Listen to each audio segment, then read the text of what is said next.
Commuters, delivery drivers, a lot of people swear by e-bikes, but others are concerned they pose a safety risk. Now, the province is looking to update the rules of the road. Michael Longfield is Executive Director of Cycle Toronto, and fresh from a cycle himself to our studios, joins us here. How are you doing? Great, thanks. Yeah, nice bike ride here. All right, well, I want to get a lay of the land first with our conversations about e-bike. What is currently considered an e-bike? Yeah, it's actually quite a broad definition, and I think this is really one of the challenges that this proposal is looking to address. Right now, within the provincial definition, it's a vehicle that goes under 32 kilometers per hour. It has a motor that's under 500 watts. It can look like a bicycle. It can look like a scooter. It can even look like a motorcycle. If it has some kind of pedals, though, it meets within this current rubric of an e-bike. And what are the current rules around where an e-bike can be ridden? Because that's a bit different across provinces. Yeah, it is, and it changes by municipality. So, one municipality might have different rules than others, but of course we're in Toronto, and broadly speaking, most e-bikes are allowed in most cycling infrastructure, broadly speaking. There's some slight variations there, but that actually just creates a lot of confusion, and so, yeah, ultimately what's kind of coming down the pipe might actually help clarify things a lot. So just to clarify, potentially is allowed in bike lanes and on the road, not on the sidewalks. Yeah, as well. Nothing on the sidewalks. Exactly. There we go. Okay. Unless you're a kid riding a small bicycle, no bikes on the sidewalk. There you go. When it comes to being insured or licensed, is there anything currently that requires? No, not if it's meeting again this fairly broad criteria of what the province is considering an e-bike. So again, if it looks like a moped, it looks like a scooter, but it has pedals and is under 32 kilometers per hour, technically you don't need licensing or insurance for it. All right. Ontario's Ministry of Transportation recently proposed new e-bike regulations. First off, what do you think overall in terms of what they're proposing? This might be a bit shocking given, we're Cycle Toronto and we recently took the provincial government to court over its attempt to rip out bike lanes, but we're actually quite supportive of what the ministry is proposing here. I think it's a very good grounding in terms of helping, I think, both consumers and the general public and industry align on what is an e-bike. All right, and so what's the changes? What would the definition of an e-bike look like under these? Yeah, so some of the things would stay similar. The current speed limit of 32 kilometers per hour, the current motor restriction to 500 watts.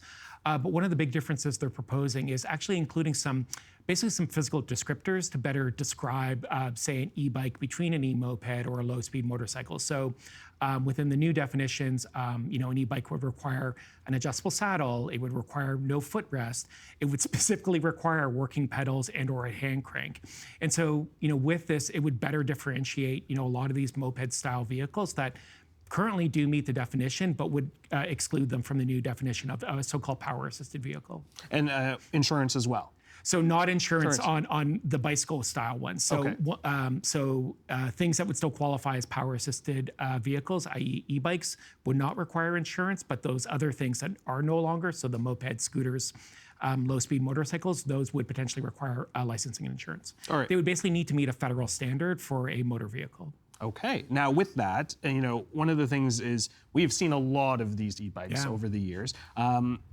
License and insurance is quite expensive. Yep. And I am curious, what does that mean for gig workers who use e-bikes, who are often precariously employed? What does that mean for them? Because this does set up sort of a two-tier system in a way. Yeah, it does. And I think one of the things that's good about the proposal is they are suggesting a kind of year-long period before the enforcement will go into effect. So potentially gives people some time to either get that licensing, get that insurance, or transition to a different style of vehicle.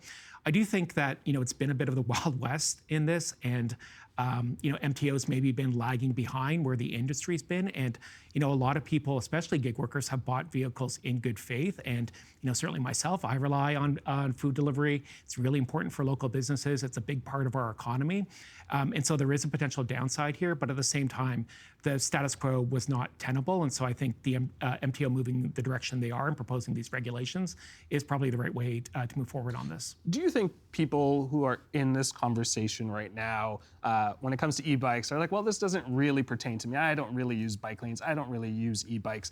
I've had maybe perhaps some bad experiences, but really this changes a lot of things. As you mentioned, what people use in terms of food couriers and in terms of all of that. Do we have a better, broader sense as to what sort of a ripple effect this will have? I think it'll have a pretty big impact.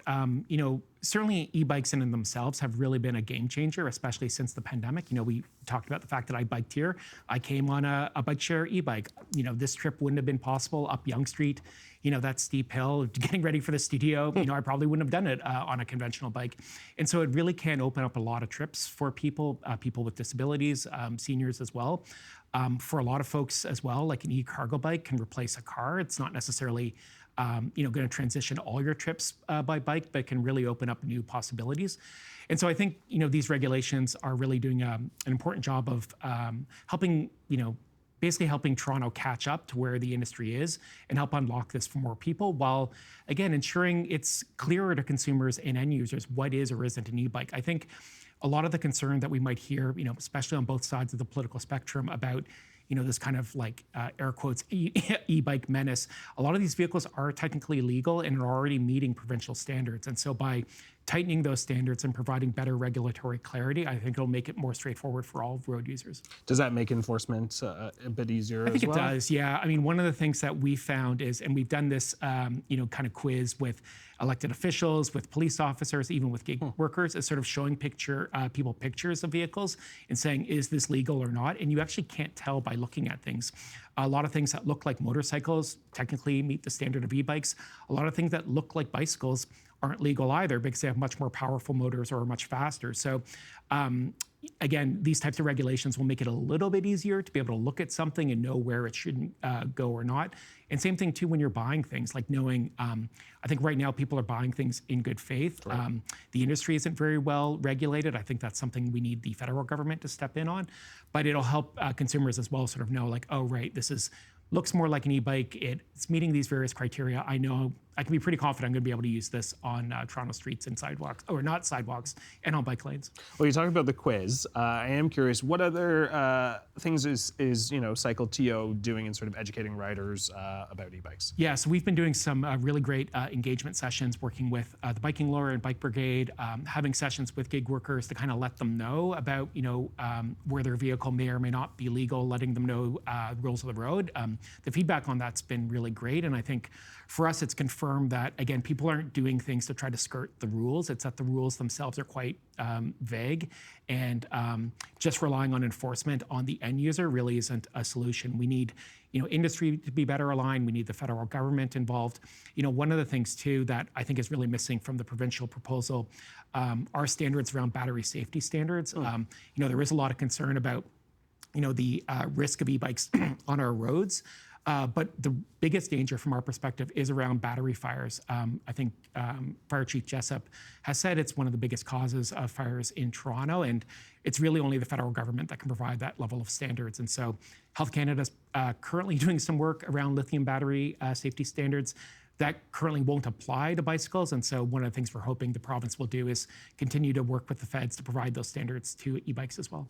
Michael, I really appreciate it. This was quite insightful. Might get me on an e-bike one of these days. I really appreciate your time. Thank you so much. Thank you so much.